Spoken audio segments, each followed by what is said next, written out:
आजकल बहुत से मेजर लोग रिलेशनशिप में रहते हैं। ये अब मॉडर्न लाइफस्टाइल का एक हिस्सा बन चुका है। लेकिन एक नई प्रॉब्लम सामने आ रही है कि ऐसे रिलेशनशिप में रहने के बाद कुछ महिलाएं अपने पार्टनर पर रेप केस दर्ज कर देती हैं, ये कहते हुए कि उनसे शादी का वादा किया था लेकिन बाद में मना कर दिया। अब इसी टॉपिक पर 24 मार्च 2025 को सुप्रीम कोर्ट का एक बहुत बड़ा जजमेंट आया। आज के इस वीडियो में हम इसी केस पर चर्चा करेंगे, क्योंकि ये जजमेंट ऐसे बहुत से रिलेशनशिप बेस्ड विवादों का सलूशन देता है। देखिए, होता क्या है, लड़का और लड़की या कहिए बॉयफ्रेंड गर्लफ्रेंड या दोस्त कई बार 2-3 साल तक रिलेशनशिप में रहते हैं। साथ घूमना, होटल में रहना, ट्रैवलिंग, फिजिकल रिलेशनशिप, सब कुछ म्यूचुअल कंसेंट से होता है। फिर एक दिन लड़की एफआईआर कर देती है कि उन्होंने शादी का झांसा देकर मेरे साथ शारीरिक संबंध बनाए और अब शादी से मना कर दिया, इसलिए ये रेप है। अब जरा सोचिए, 2-3 साल रिलेशनशिप चला, दोनों बालिग थे, एजुकेटेड थे, होटल में गलत नाम से एंट्री ली गई, मतलब नोइंगली सब किया गया, और फिर आखिर में एफआईआर।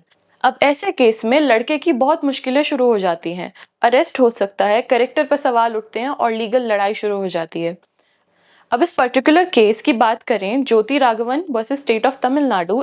इसमें लड़की ने आरोप लगाया कि शादी का वादा करके फिजिकल रिलेशनशिप बनाया और अब मना कर दिया, इसलिए रेप केस है। लड़के ने सीधे मद्रास हाईकोर्ट में एक पिटीशन फाइल की अंडर सेक्शन 482 सीआरपीसी। ये सेक्शन कहता है कि अगर एफआईआर झूठी लगा के कानून का मिसयूज होगा तो उसको हाईकोर्ट में चैलेंज किया जा सकता है। और जैसा कि आप सब जानते ही हैं, अब बीएनएसएस लागू हो चुका है, तो ये काम सेक्शन 528 बीएनएसएस के तहत किया जाएगा। हाईकोर्ट ने उस याचिका को रिजेक्ट कर दिया, तो लड़का सुप्रीम कोर्ट पहुंचा।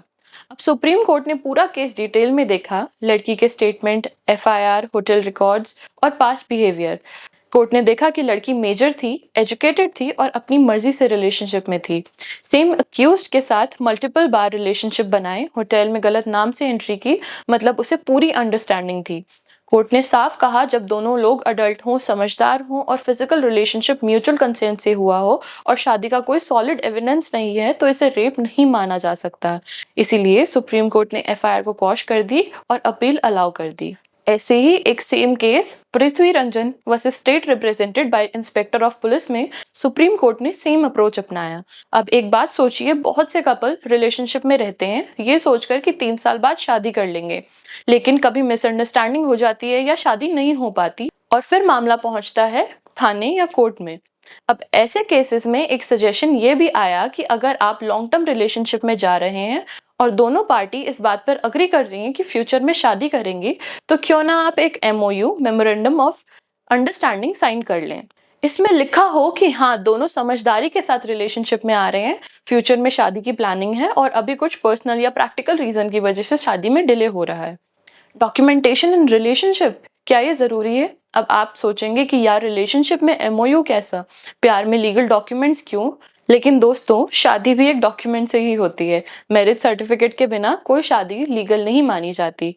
तो जब इतने ज्यादा रिलेशनशिप बेस्ड लीगल कन्फ्लिक्ट हो रहे हैं, तो कोर्ट ने एक आइडिया दिया कि फ्यूचर में फॉल्स एफआईआर और हरासमेंट से बचने के लिए एक डॉक्यूमेंटेड अंडरस्टैंडिंग क्यों ना हो।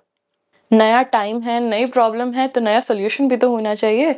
तो दोस्तों, आज का सुप्रीम कोर्ट का जजमेंट एक माइलस्टोन बन सकता है ऐसे मामलों में जहां लव और ट्रस्ट के बीच कभी-कभी लीगल कॉम्प्लिकेशन आ जाती हैं।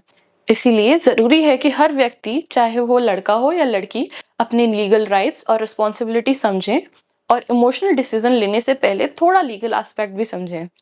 नमस्कार, मैं हूं जिज्ञासा और आप देख रहे हैं द लॉ एडवाइस।